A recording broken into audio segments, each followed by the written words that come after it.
You know, Robert used to say that the biggest advantage of chanting is it stopped the mind and allowed you to descend into the bliss of no mind.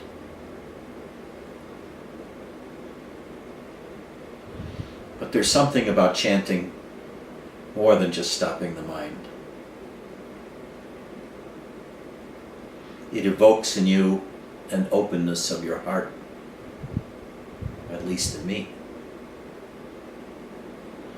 I remember back in the old days, in the late 70s, when I used to go to Swami Shankarananda's satsangs. He had such beautiful, sweet satsangs. Muktananda told him that that was his siddha, his ability to produce very sweet satsangs. And it was mostly because of the chanting, the Muktananda style chanting led by Shankarananda on the drums and Devi on the harmonium. Krishna Das does that same thing for me, that same sweetness, the same grace descends over me when I listen to Krishna Das, as in the old days when I was with Swami Shankarananda in Los Angeles.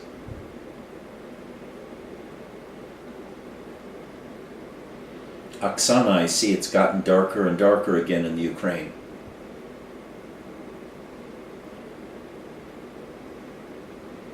And Dia is totally gray.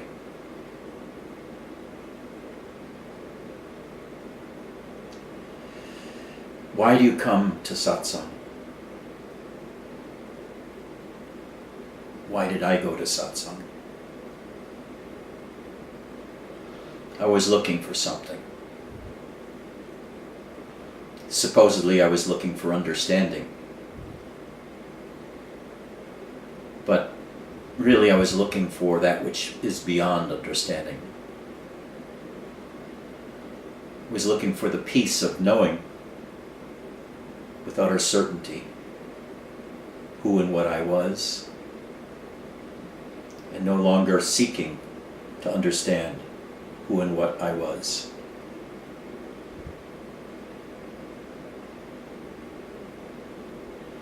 When you find who and what you are, you know utter peace, utter happiness. And it's not a big whoopie-doo joy. It's like radiating peace throughout your entire being, throughout your entire life. There's a deep happiness, a deep peace, because you know who and what you are, and you rest in who and what you are, rather than searching for who and what you are.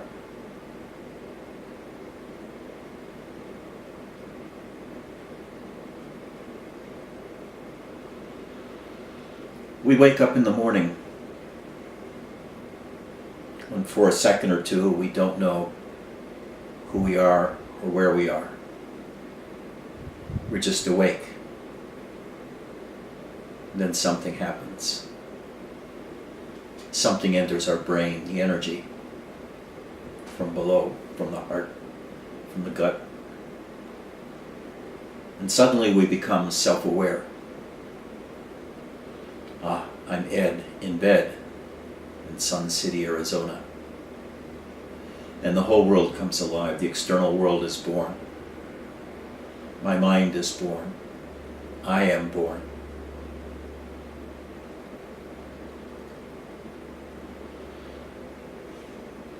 The world is created,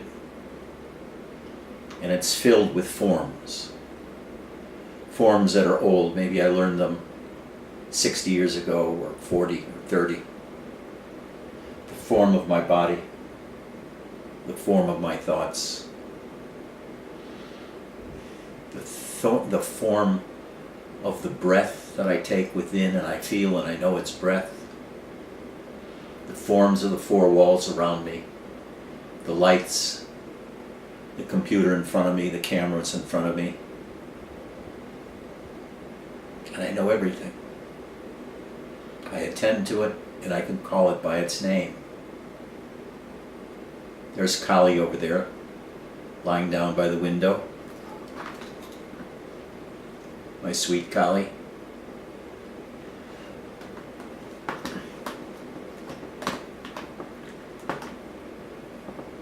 My favorite chair, which I'm in right now.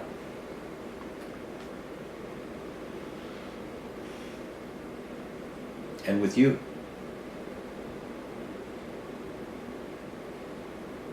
What nonsense we talk to each other.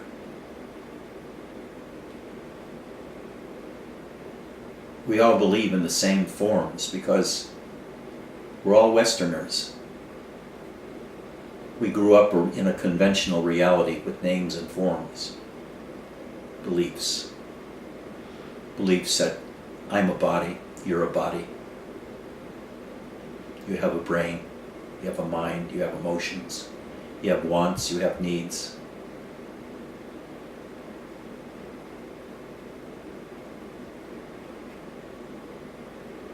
But what Robert said is none of this is true.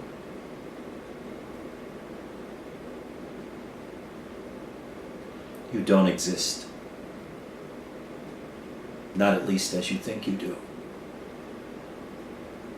The world doesn't exist. Not at least as you think it does, as something external to you.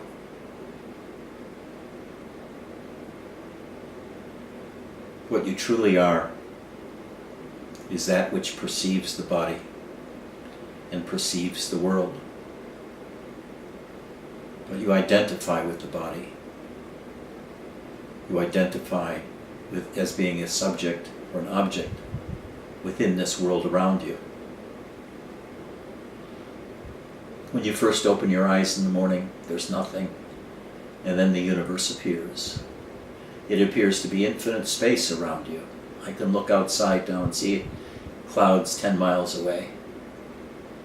I can see into the blue sky, and beyond that there are stars and the moon and planets. Across the street there's a house. There's a tree in this front yard. I see all of this. In the space I see, the consciousness I see, is at least 1,000,000 times bigger than this body, which I think I am. You too. Oksana, Spencer, Karsten, look around you. Look into the next room. Look at the ceiling. You see all of this. You experience all this. And in a sense, you're there. Whatever you see, you're there, you're present. The space above, you're present. Your consciousness, your awareness is as extensive as space is. And the space that you see around you, even if it's only a room, is 100 times bigger than you are. At least as you identify yourself with the body. Your consciousness is at least 100 times the size of your body. But you take yourself as localized in the body, even though your sensorium, the existence that you exist in, is 100 times larger than your body, 1,000 times larger than your body, 1,000,000,000 times larger than your body. If you're outside under a desert sky and you can see the nebulas and you can see the Milky Way overhead, you get stunned at the size of the universe. And yet you're there, taking it all in, everywhere. Everywhere you see, everything you smell, everything you hear, you are there with that sensation. So you extend everywhere. Everywhere that you see, everything you hear, everything you touch, you are there. You are as big as all of consciousness, and all of consciousness is 100 or 1,000 or 1,000,000,000 times the size of your body. You're not just localized in the body. When that truth sinks in, and you begin disidentifying with the body, you begin leaving your prison of identification with a local phenomenon, the body.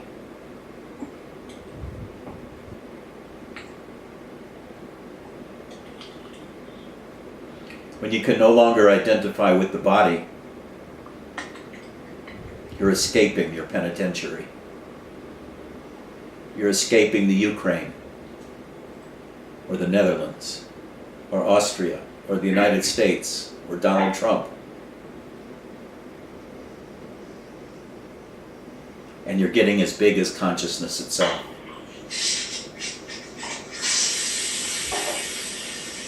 You're as big as consciousness itself.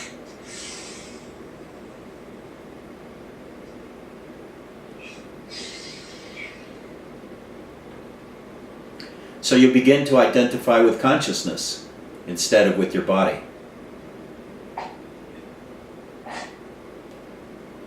All these words I'm speaking to you that Robert stated, the total transcripts of Robert. Jeffrey, could you turn off your mic? Could you turn off your microphone, Jeffrey? Yeah, sorry, I thought it was off. No, thank you. Robert spoke 1.5 million words. And all the words amounted to is shut the fuck up, stop thinking, rest in yourself, be your own teacher, be your own guide. Don't listen to him, don't listen to the years of imprints you've gotten. Don't listen to your mother, don't listen to your father, don't listen to your friend, all of them giving advice, telling you what you should do, where you should go. Instead, sink inside into a silent mind.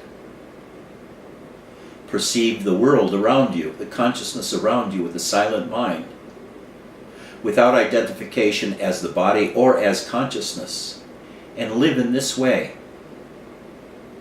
Sindriya, you must become like a rockhead, no thinking. Your mind is not your friend. Just sink into your experience of your body and of consciousness around you without your mind. The peace that you can find is incredible. The understanding you find is incredible because it begins changing your inner patterns of thoughts and beliefs about what the thoughts tell you. You are not your body, Oksana. You are not your body. What are you then if you're not your body?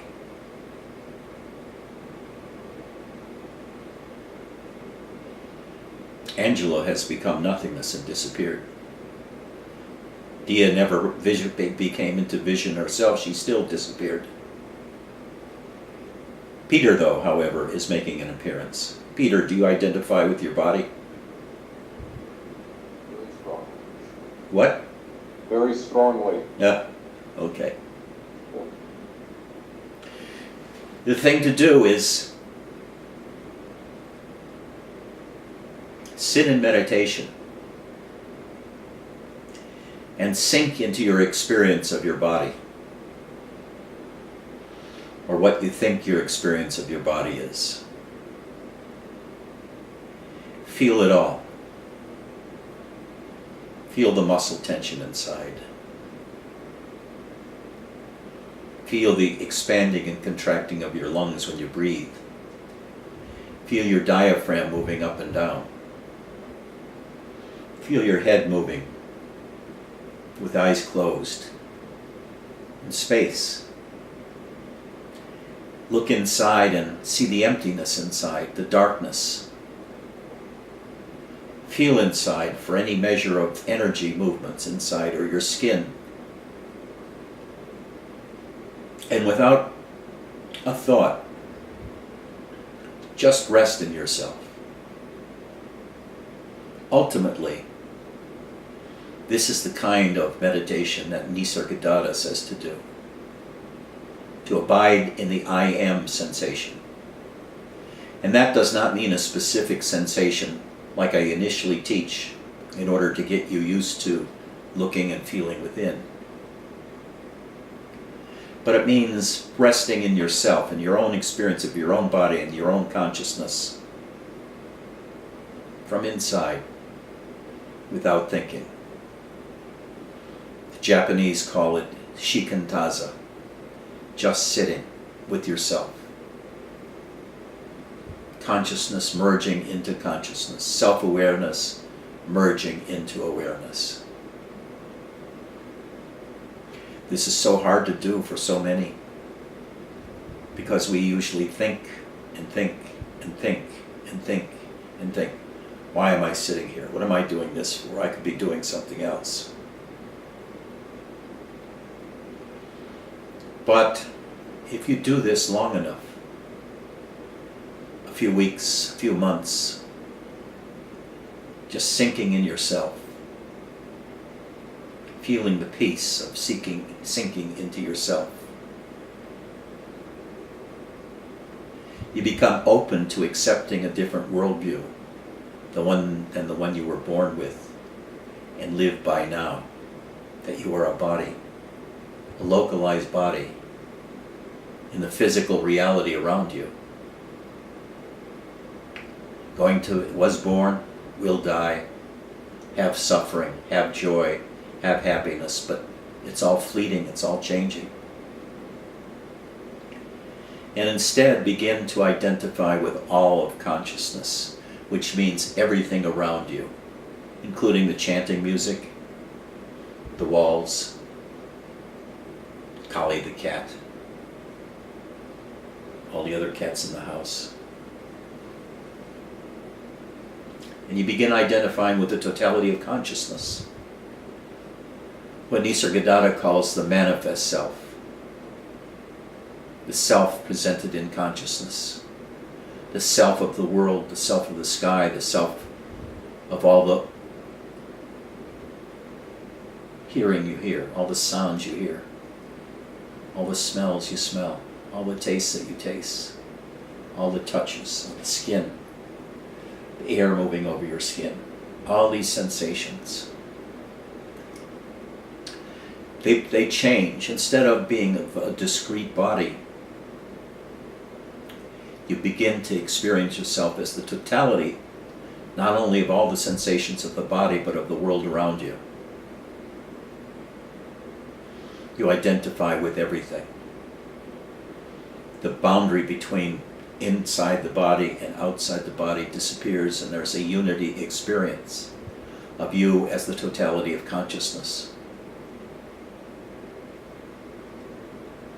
Sometimes this is set off by looking inside and seeing that there's no I there, that there's the I thought doesn't point to anything, and you see that all that there is emptiness inside. And when you see that there's emptiness inside, you see that there's no self separate from outside. And you have this enormous punch in the stomach when you see that you as an I don't exist. The I is not a thing. The I is not a feeling. The I is not a sensation. The I is a conjecture, a thought that has no substance. It points nowhere. There is no I that it points to. And so Robert can say, Karsten, you don't exist. Ken, you don't exist. Covering your eyes does not obscure the fact that you don't exist. And you're thinking, what the hell are you talking about? You don't exist. You don't exist.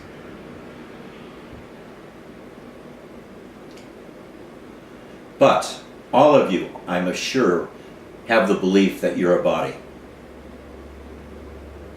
You're closely associated with the body. In the morning you wake up as a body. All goes through the day, you're a body.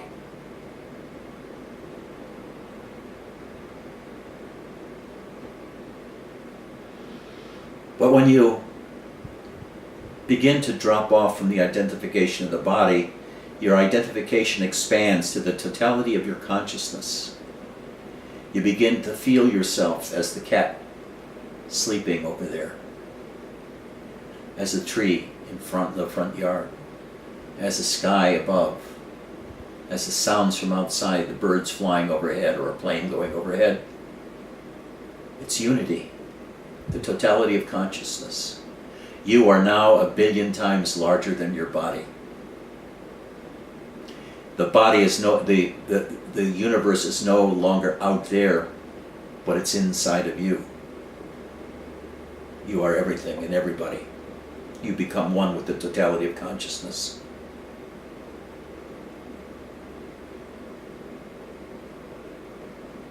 But then, you become aware of the witness. You become aware that you're witnessing your body, that you're witnessing the totality of consciousness.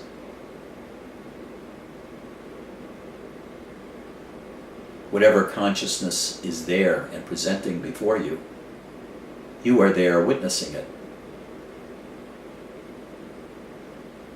So the witnessing is everywhere. That galaxy far, far away, the planet Mars, the tree in the front yard, the house across the street.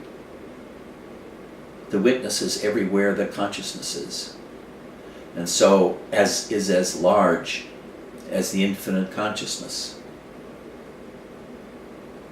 But the witness is not witnessed. It cannot be witnessed. The witness has no form, no substance, no attributes, no color, no sound. All of those things are outside of the witness. But the witness is as large or larger than consciousness, because it contains all of consciousness. The play of consciousness goes on outside, and the witness, when you learn how to sit in that position of being the witness, watches the whole show without emotion, in utter peace, with no identification whatsoever with your body or with consciousness itself. Just in utter peace. Because this place is away from all of the world and its drama, all of your family and its drama, all of society and its drama. And you realize that you're apart from it, even though you can't see who you are or what you are or feel what you are or understand what you are. You know that you are apart. You know that you're as big as consciousness because you're everywhere that consciousness is.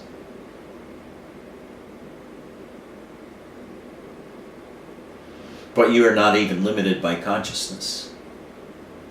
Consciousness comes and goes.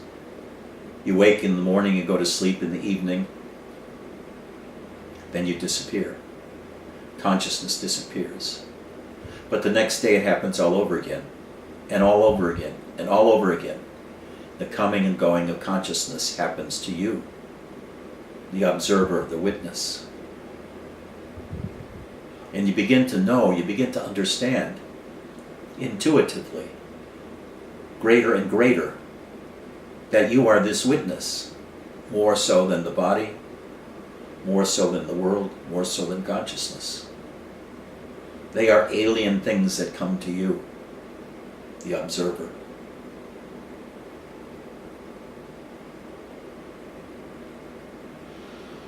This is what Robert talks about. This is what Nisargadatta talks about. For many years, I talked about what leads up to that state. Leaving identification with the body and identifying with consciousness. First internally as Kundalini or Shakti, the energies within the body. The expanding sense of presence one gets out of that identification, the feeling of God being within you, joined with you in fellowship or in partnership, you and the divine together, living through this body.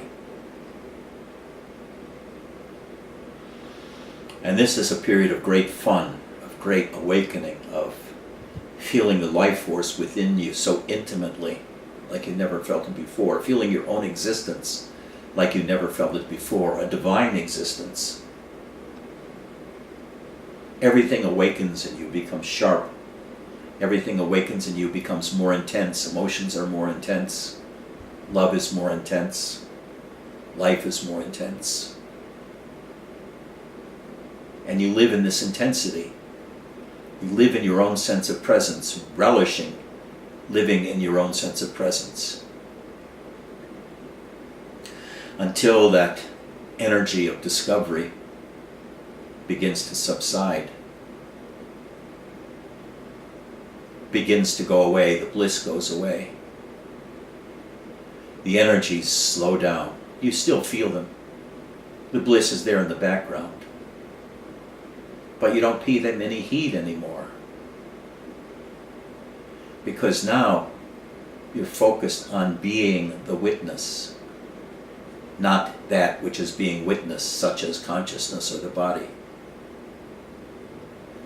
The more you focus on witnessing and being the witness, falling backwards into the witness, the more intensely you feel peace. And it's a peace that's so subtle, it's suffused with love, with happiness, with peace, with rest, with no movement, that you become as lazy as Max,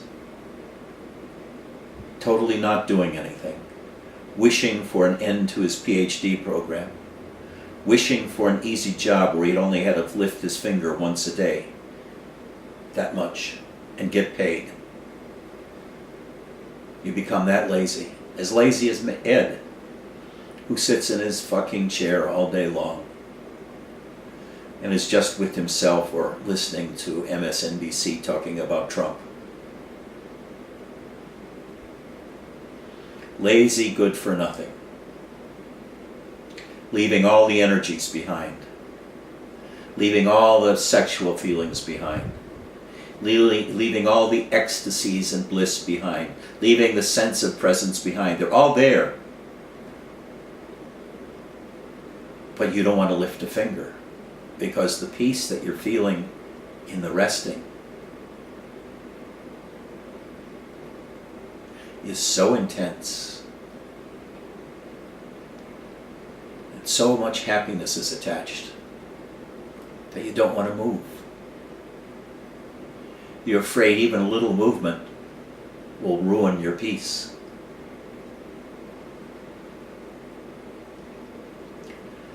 This stage is not meant for most people.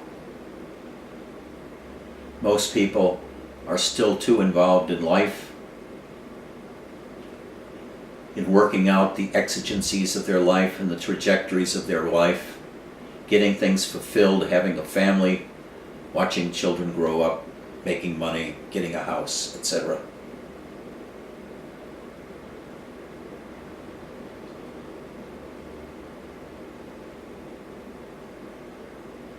To be able to rest and to let go of the world is rare.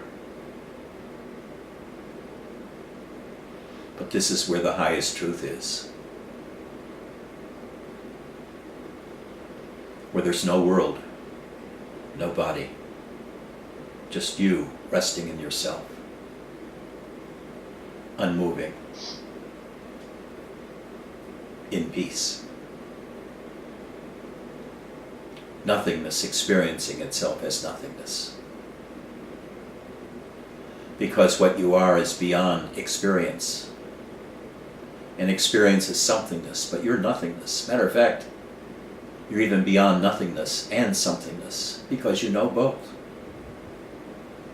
You know nothingness of sleep, when nothing exists, and you know waking state, where everything exists. So you are that which knows both nothingness and somethingness, and as such, you're beyond both.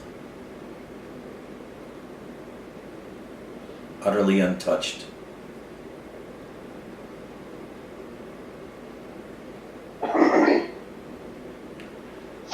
And what a spiritual teacher like Robert does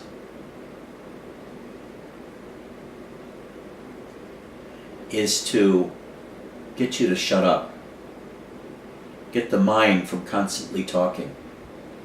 The mind constantly creates the world around you in terms of what has to be done next, what should have been done, feeling guilt, feeling anxiety about what has to be done, all the things, bills have to be paid, mortgage, electricity, etc. All the stuff we have to do all day long.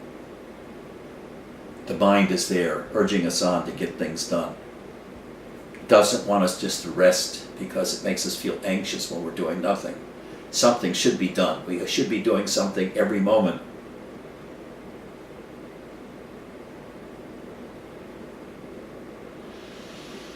And we have to pass that stage of being driven by mind, being driven by our own beingness, in order to go beyond the world and to go beyond the body and to even go beyond consciousness. Because the activity is self-sustaining. As long as the mind is there, we're driven to do things.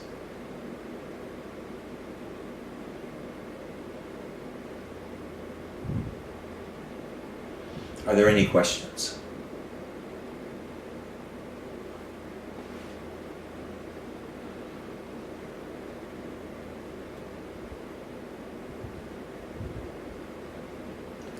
Are there any answers?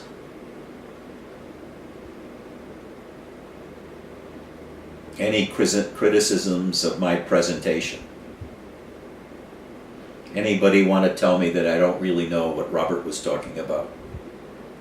Because they read Robert very carefully, and they concluded that what I'm talking about has nothing to do with what Robert's saying. I get that all the time. I've read Robert every transcript 3 times, and Ed, you're no Robert. I knew Robert. Robert was a friend of mine, and Ed, you're no Robert.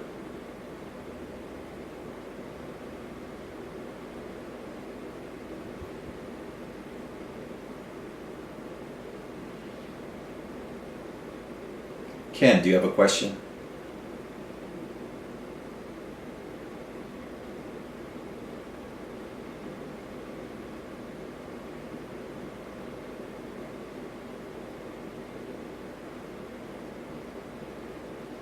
I can't hear you. Your microphone is off.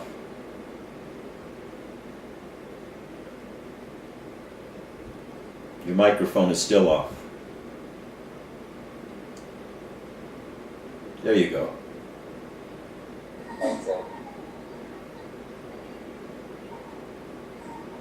Grounding myself,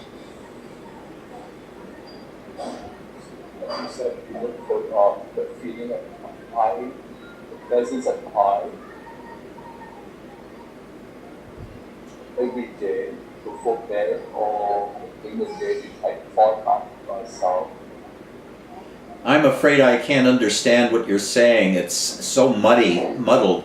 You're talking about the presence of I in your experience every day? Yes. What about it?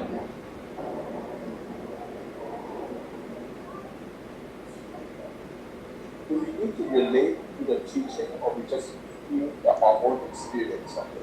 Well, look. There are converging approaches to spirituality.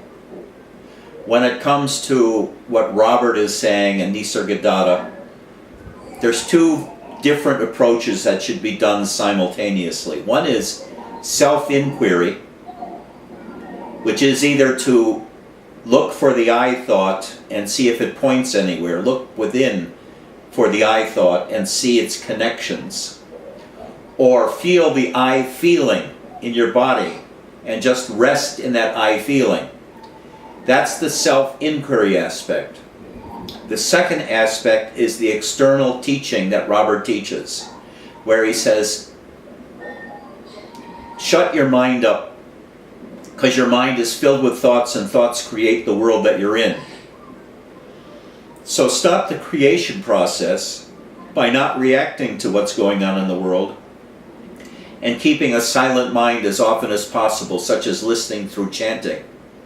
Then he goes on to tell you your real nature is beyond the body and is even beyond consciousness as the witness. So you get, from an external point of view, a different intellectual orientation, a different way of looking at yourself to counteract the way that you usually look at yourself as Ken, limited in a body.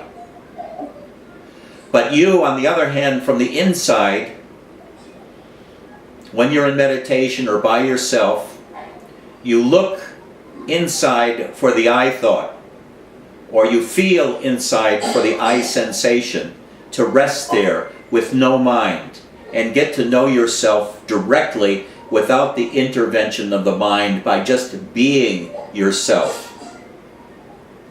So actually it's three approaches. Self-inquiry is two different kinds. One of looking for the I thought. Does the I thought have a physical location inside of me or in your mind? And then, does that I thought point anywhere? Is there an actual I inside of you somewhere that the I thought points to and that you refer to unconsciously every day when you say I? I think this is the case. I want something. I don't want something. That I, does that point to some place within you, some entity within you, the soul, so to speak? Or is it merely a conceptual construct?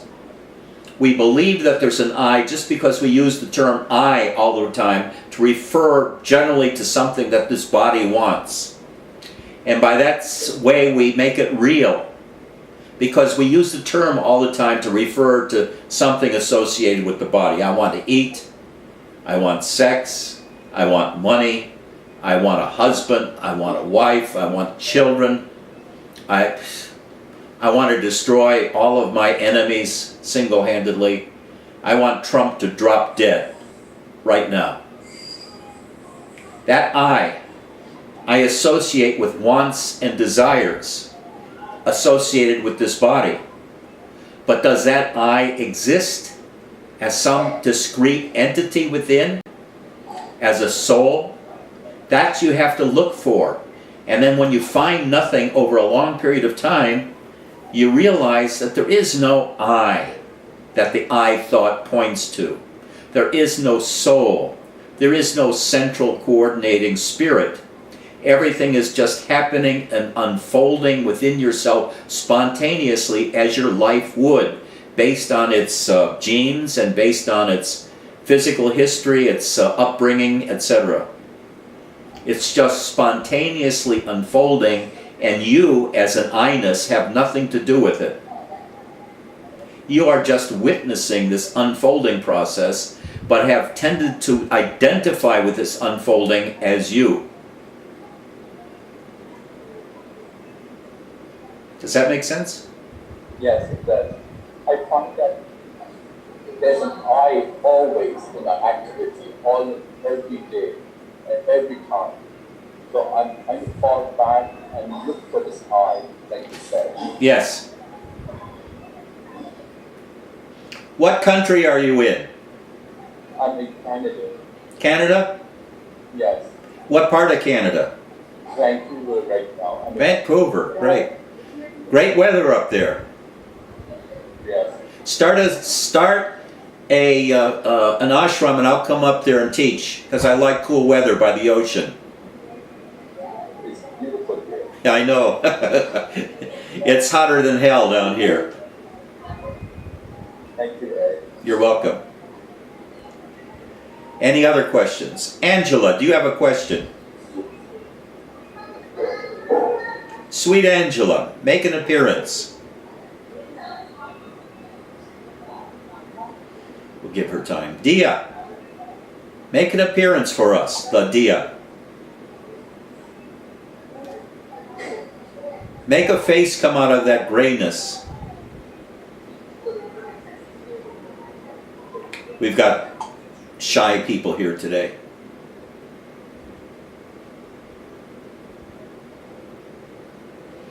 Spencer, say something. What do you want me to say? That's good enough. Shut up. Oksana, what do you have to say? How is the darkness in the Ukraine befitting you? Evening. It's just evening now. Oh, So you don't have any lights in your house? You just keep the ambient light on? I have lights, but I like sitting in darkness and listen you. Okay, good. Do you have any questions?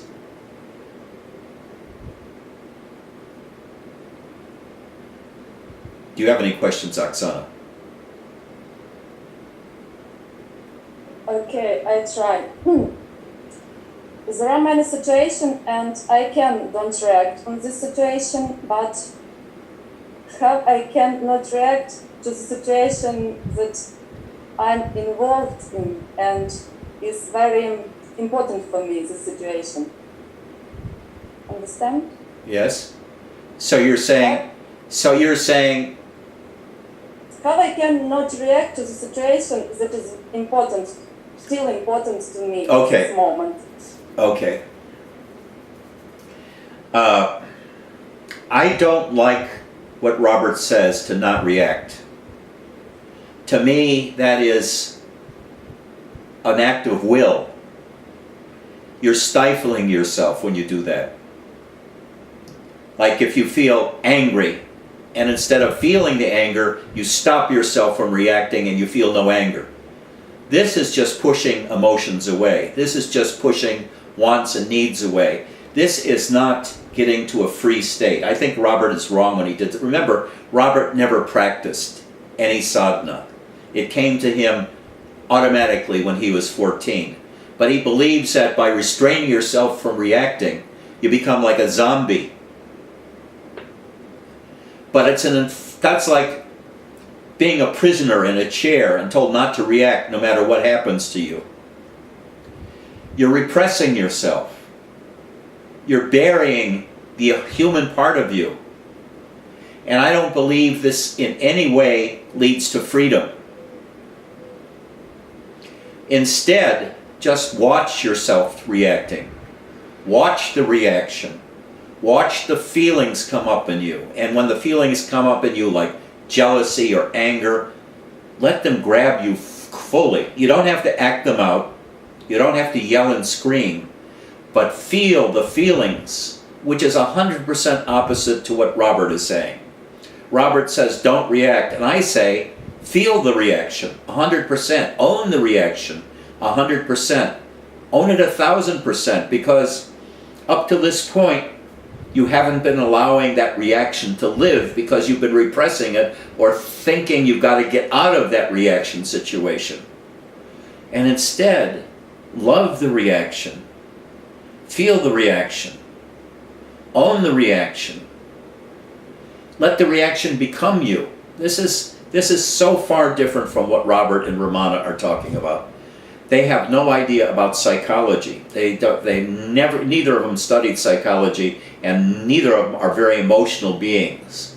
So they've never dealt with emotions. They may have emptied themselves of emotions in a previous life, whatever explanation you want to give to it. But I'd say if you have strong emotions, you have to learn to live with those emotions and to absorb the energy of those emotions into your sense of self, into your sense of presence. So the average Westerner, the average American, or the average European has a lot of emotional issues, so to speak, whether it's of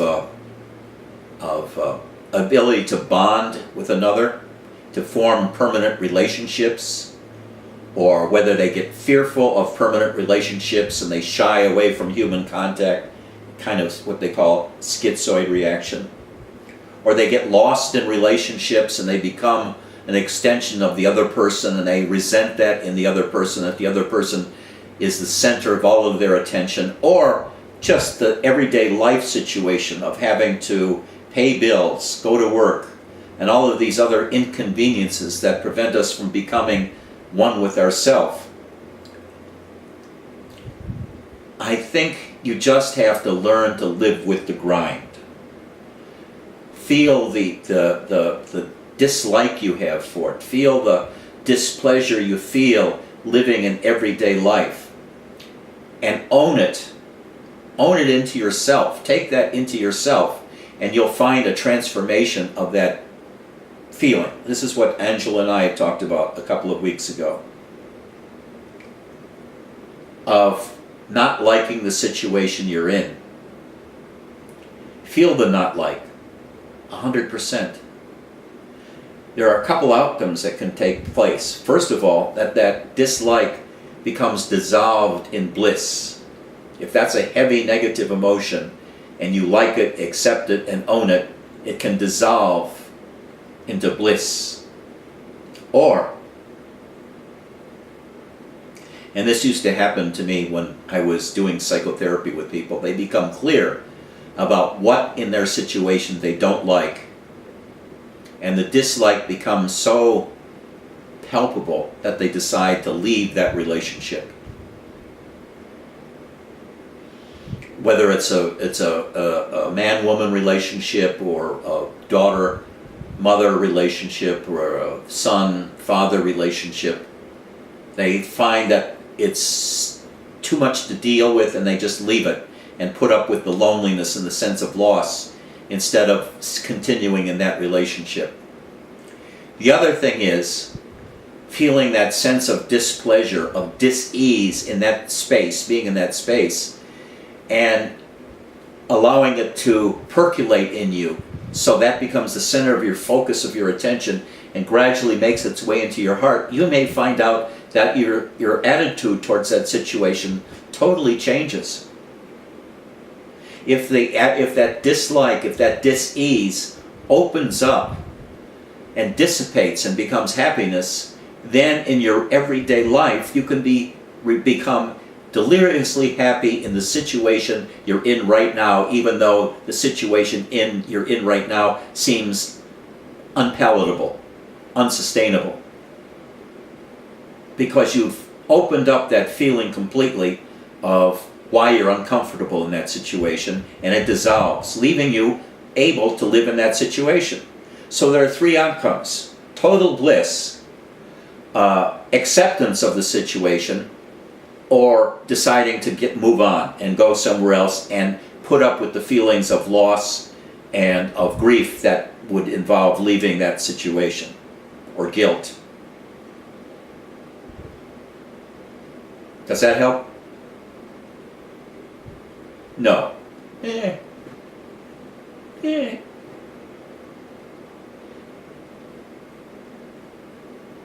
Sebastian, any questions?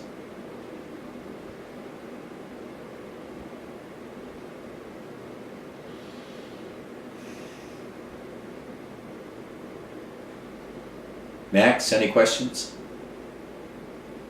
Max, you're looking younger and younger. You look like you're about 25 now. You've lost weight too, haven't you?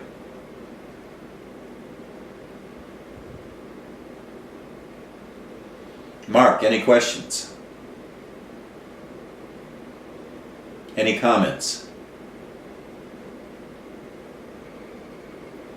Any criticism?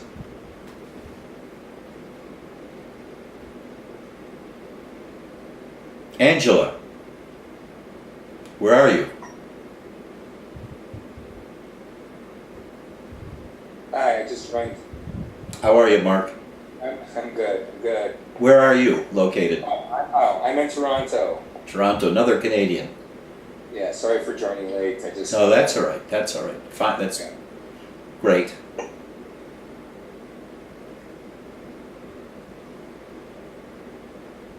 Some of the best parts of Satsang with Robert was when he opened Satsang open to what he called Stump the Guru, which is people ask questions.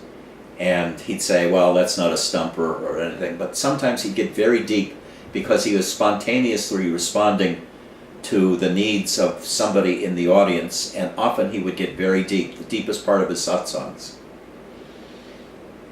Ken opened up a good pathway just a few minutes ago with his question about the eye. Max has done nothing constructive during this satsang at all, except looking good.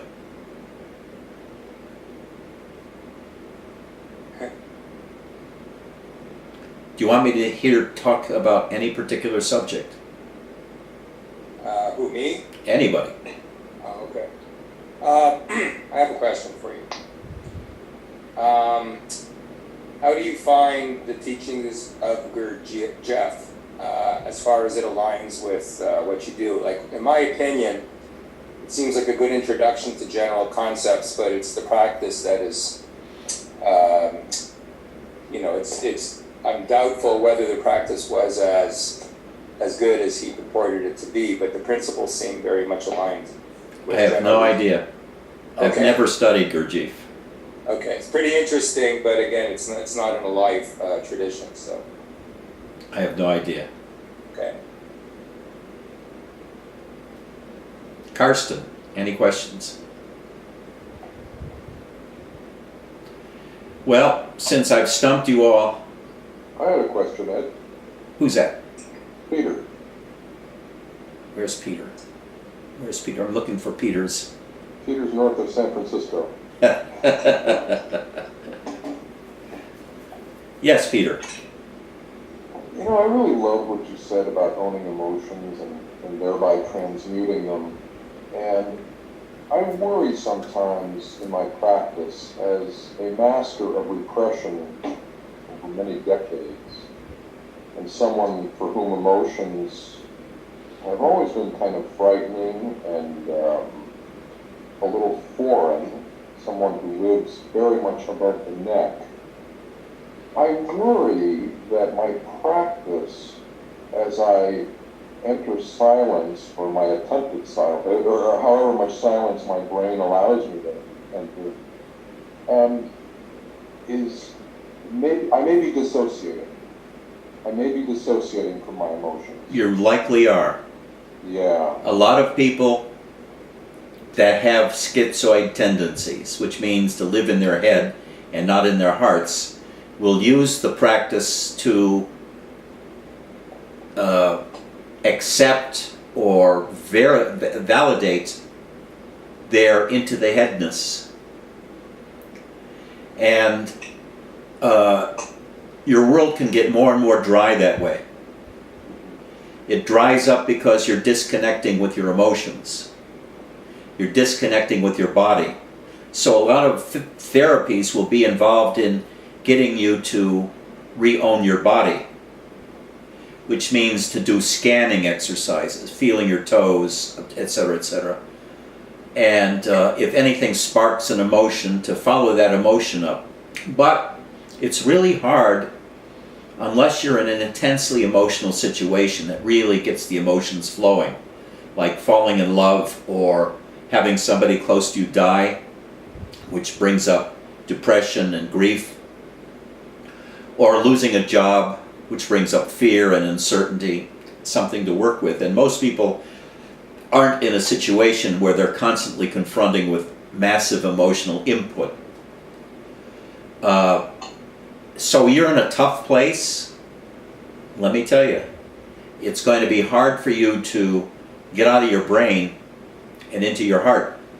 Are you married? Yeah. Yes. You could tie 20 years this Wednesday. 20 years this Wednesday. So you've learned how to dissociate yourself perfectly from your wife. You've learned exactly how she's going to react in every situation, and you carefully avoid any situation that sets her off or makes her act in a certain way. So you've approached a perfect symbiosis with response to her. She's not going to awaken the heart stuff in you. Do you have children? No. Animals? Do you have pets? Yes, they awaken the heart of me. Okay, and cats or dogs? Dogs. Use them. Use your love for them.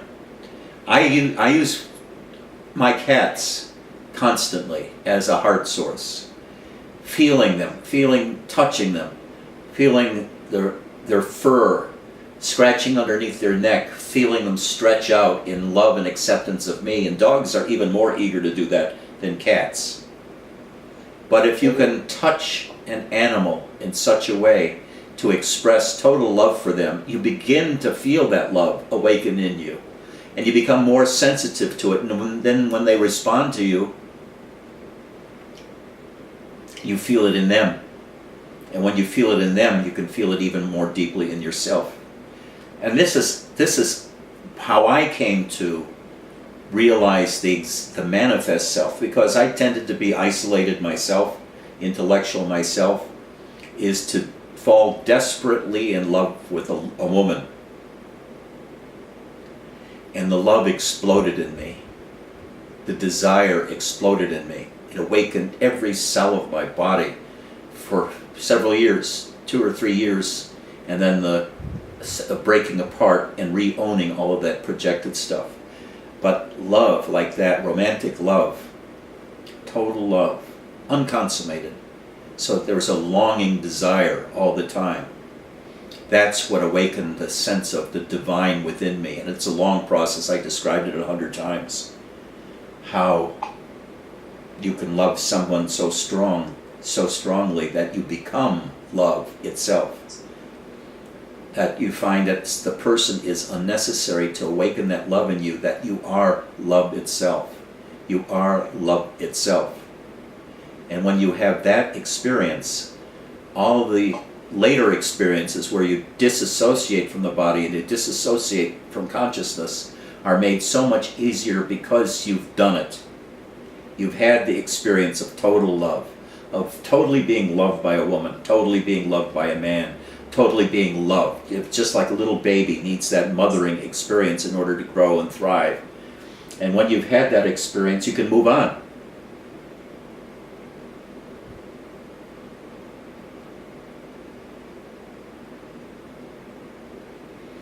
So yours is a tough place.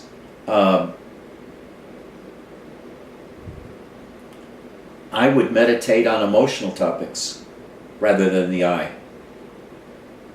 I would meditate on feeling anger, what anger feels like in you. I would meditate on feeling love and what love feels in you. Think about an animal.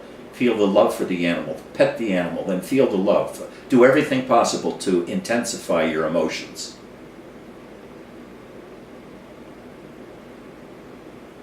Immerse in the world. But I like your sense of humor. I need one. Thank you. You're welcome. Anybody else? Hello, Edji. Hello, how are you? Namaste. Hello? Hello. Yep. Edji, this is Pushpan. Yes. Pushpan from Nepal. That's, You know me, yeah? of course. How could I forget you? Actually, there is not a single day that I don't read you. Uh-huh. You know, you have been my water, my food, everything for a long time. Wow. You mean a lot to me. Wow. Open an ashram in Nepal and I'll come. Of course, we'll see. But, you know, it's our first time that I'm able to talk to you. I was afraid to talk to you because, you know, my English may not be that good. You know. I have never spoken freely with, in English, you know. I can write, but the speaking is a little bit... Yes, and you write very eloquently. You write very well. Edji, I really love you, and I thank you from my heart. You can understand me, yeah? Yes. Well, thank you for saying that. I love you too. Thank you. This is so nice to hear it, you know, from your voice. And I always wanted to talk to you, you know, and I know there's nothing much to talk about this time. There are, you know, not many questions left. You have points my first, and I'm so grateful. I know. That. You have a good deal of understanding of more esoteric spiritual topics. You go very deeply. I can tell that by your emails. Yeah, and actually, I started my journey from the very beginning when I was 17 years old, 16 years old. I'm 34 now, and I have seen in your writing that we have many experiences, but after experiences, when we come out of the meditation, we are the same person. You know, it has happened like that for a long time. But in the meantime, you know, I have sent you many mails regarding those experiences and my shifter consciousness and all these things in mail. You know. And the very burning question now is, you know, it's not just a game and you know, soothing myself from emotions and all these things only. I really wanted to know what I am in reality. What is the reality of this world and everything. I want to penetrate the core of my being. Yes. And with your blessing, a little bit understanding have arrived. I wanted to know, if it is not a profound question, you know, what is the difference between awareness and consciousness? Because What is the difference between what? awareness and consciousness, you know, I can understand. I have a certain experience, you know, like because these are the terms, you know, I was for the certain experiences, like what is consciousness and what is awareness. That I is the awareness and N-ness, what is felt, known, is the consciousness. It has been described by Maharaj and you many times. But in your website, we are not scientist.com. It has gone now into, it is not real, something like that. You have, in the last portion of your amended written piece, you have told that the last understanding will come that awareness and consciousness are the same. You have written something like that. Yes. Am I correct saying that? Yes. Yes, yes. You know, I can witness, I'm in the witnessing position for now, I can say that. And my question regarding this is, what is the relationship between awareness and consciousness? And another thing that I have experienced is that when being aware of something, I don't know that I am aware of something.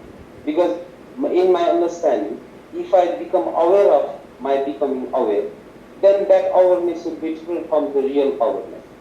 You understand my point? Right? Yes. Is it real or is it just my mind game? And what is the definition of self-realization of the in your terms? This is all I can ask. Which of the 300 questions you just asked is the most important for you? Okay. What is the relationship between awareness and consciousness? This is the right. They are the same, except that for most people, ourness, I amness, is localized within one's body, one sense of one's being in the world. But through meditation, you transcend that and see you are not localized to the body, that you are the entirety of the manifest consciousness.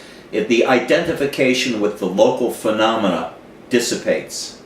The identification with one's body dissipates. The identification with yourself as being a personality and being individual disappears. And you become one with the manifest totality of consciousness, which means really you let loose of dominance or trying to dominate or control what your being does.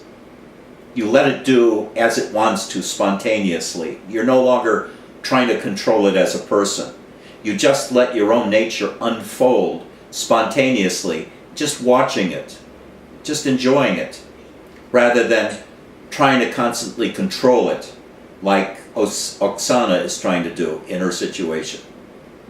Let go of it, Oksana. Let the situation unfold. Immerse in the situation. Feel all the feelings of that situation. Don't try to resolve it. Don't try to end it. Don't try to make it better. Feel it. Feel it. Same for you, Purushattam. What do they call you for short? Shat or M? Puru. Okay. It was a joke. Puru. Yeah. Okay, so awareness and consciousness are the same thing? Yes. You describe two different aspects of them. Yeah? It's an aspect Ourness is an aspect of consciousness. It's the identification principle. I identify with a certain part of the totality of consciousness. I localize it to this body and what this body sees and feels, its desires. So I don't let loose of that identification with my physical location. When I can let go of identification with the body, ourness becomes everything. I am becomes everything. It's spread throughout all of consciousness. And it is also perceived or witnessed by that which is before consciousness, by the witness. The witness tends to identify with the I amness and make it a local phenomena. But when that is seen through by consciousness, consciousness is the one that's doing all the searching. The witness is just witnessing. Consciousness is trying to understand itself. It's trying to understand how it localizes itself through identification. It begins to understand the process of identification, first with the body and then with consciousness itself. It's consciousness that is doing all this searching and understanding, not the witness behind it. The witness behind it is just illuminating what's going on in consciousness, as consciousness struggles to understand itself.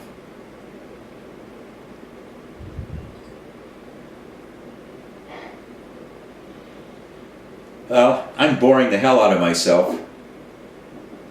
I have a question. Okay, Mark? The answer's Okay. no. What's the question? It seems to me, like I'm a very visual thinker and I've pondered on this stuff a lot of times, probably too intellectually, but it seems to me that if you take a person who is very anxious or has some kind of anxiety, they tend to be very limited in their fluidity of interaction with the world. Is not the going into the I amness and meditating on the deepness a way of transcending more subtle forms of limitation, imprisonment, anxiety that may not be that obvious, but that is holding us back Oh, yeah. to a more material and grosser level? And that by going within and learning to disidentify and learning to become the totality, one is going to a finer level. Well, of in maturity. fact, one does not learn how to disidentify or learn how to more generalize one's identification. These things fall off spontaneously through the process of going inwards. On the other hand, the so-called vasanas, our desires, our habits, tend to act out more boldly in our everyday life so that they're exposed rather than being hidden and subtle. They become more objectified, more real to us, so it's easier to deal with them. I see, they become something external to our real self as Yes. opposed to embedded in, Yes, so embedded we don't even see it. yes, So I have the germ of the right idea, you think? yes, you've got the germ. Thank you. You own the disease. You own the disease. I appreciate the confirmation, it means a lot to me, thanks. Okay, thank you. Well, if you want, if you ever have questions, you're free to email me, or we'll set up a meeting on Skype or something like that. I generally don't like to spend long sessions on Skype because they can become very, taking of energy. And it's easier for me to do it in a situation like this where the questions and answers are directed towards everybody, in fact, that are listening. And so many different things are taken care of simultaneously. But I'm always open to email at satsang.online@gmail.com, or questions through the blog or questions through the website. And if you're in the area, come stop by and see me in Arizona. Stay a day or two. We've got an extra room. Appreciate it. Matter of fact, now we have 2 extra houses. My mom's house and a rental across the street, so we've got a lot of room. Take care. I love you. I'll see you next week at the same time, same place. I love you. Bye-bye.